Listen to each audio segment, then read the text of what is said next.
Good morning, students. Today we are going to discuss about module number 1, that is Introduction to Power System Protection. Here we are going to discuss about primary and backup protection. So let us discuss about primary and backup protection.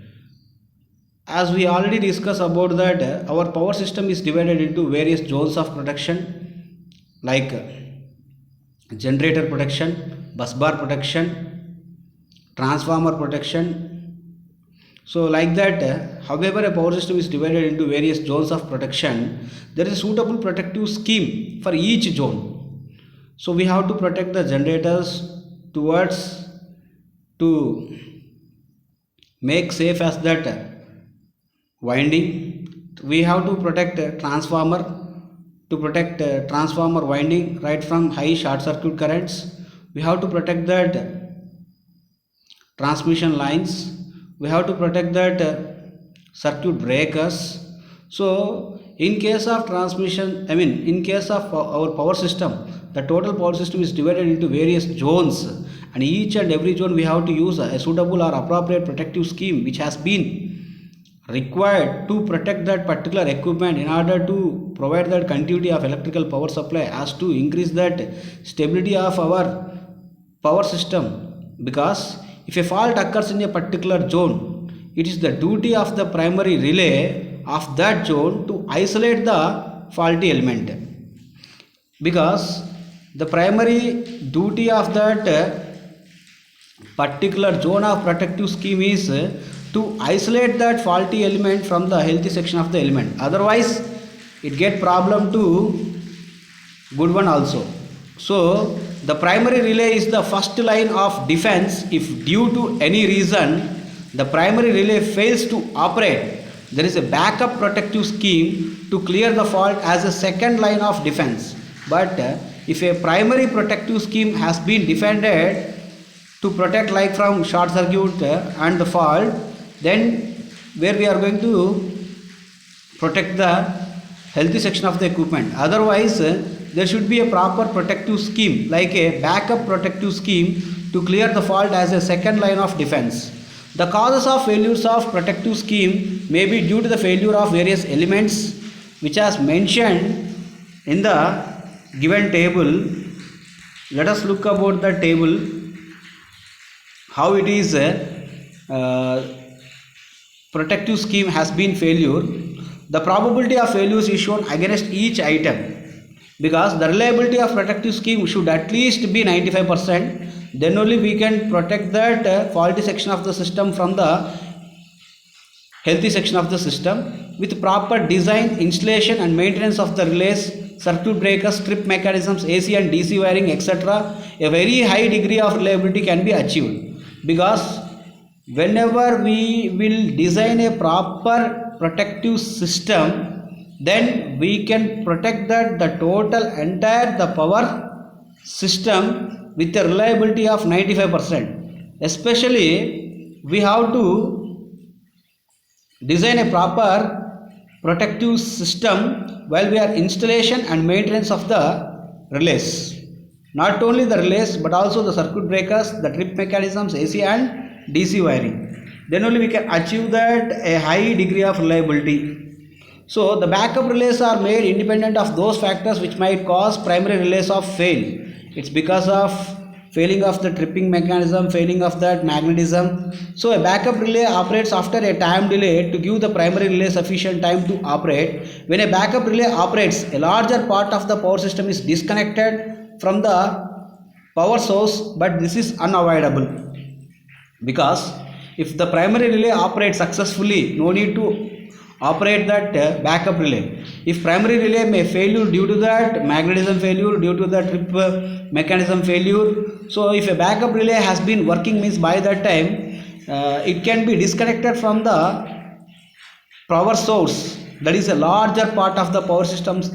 We have to avoid this one, otherwise we are not giving that power supply to some part of the system. So as far as possible a backup relay should be placed at a different station. Sometimes a local backup is also issued. It should be located in such a way that it does not employ the components like voltage transformers, current transformers, measuring unit, etc. And also common with primary relays which are to be backup, there are three types of backup relays. One is called remote backup relay, and the second one is called relay backup relay and breaker backup relay. First of all, let us see that the following table here, the percentage of failure rate for various equipments. For example, the total percentage of failure, how much percentage it has been failure in the power system. For example, if you see that in this table, 44% of failure is because of relays, and 14% of failure is because of circuit breaker interrupters, and 12% is because of AC wiring, and 8% is because of the breaker trip mechanisms, 7% is because of the current transformers, 5% is because of the DC wiring, 3% is because of potential transformer or voltage transformer, and another 3% is because of the breaker auxiliary switches, and another 3% is because of breaker trip coils, and 1% is because of the DC supply. So this table shows that statistics which address that percentage of total failure of various equipments which are employing in our power system. So in case of our power system, first of all, primary relay has to operate. If a primary relay failure, then definitely backup relay has to be operate, which can be work as a second line defense. But if a second backup relay is operating, the larger part of the power system is disconnected. This is not required usually for all the times. Only for frequent occurrence of the time, if it maybe happens, that is not an issue. Otherwise, it is a big issue. So let us see the different types of backup relays. First of all, here we are going to discuss about remote backup relay. When a backup relays are located neighboring stations, they back up the entire primary protective scheme, which includes like the relay, circuit breaker, voltage transformer, current transformer, and other elements in case of a failure of primary protective scheme. So it is the cheapest and simplest form of backup protection. It is a widely used backup protection for transmission lines. It is most desirable because of the fact that it will not fail due to the factors causing the failure of the primary protection. So next one is relay backup. This is a kind of local backup in which an additional relay is provided for backup protection. It trips the same circuit breaker if the primary relay fails. Because one circuit breaker connected to two relays, one is called primary relay, second one is backup relay. So with help of backup relay, again we are giving the command signal to the same circuit breaker. Then circuit breaker will trip up and it can isolate that faulty section of the system and healthy section of the system. So a remote backup is required if a primary relay has been failure in trip of their mechanism. So it can be recommended where is a remote backup is not possible, that is relay backup. For backup relays, principles of operation that are different from those of the primary protection as desirable.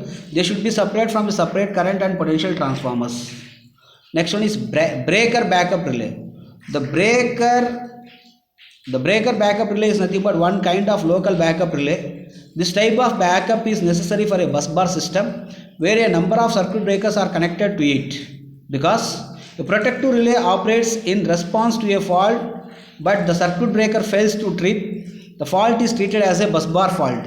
By that time we can use that breaker backup relay. In such situation, it becomes necessary to all other circuit breakers on that same bus bar. It definitely should trip. After a time delay, the main relay closes. The contact of the backup relay which trips all other circuit breakers on the bus. If the proper breaker does not trip within a specified time, then the trip coil is energized.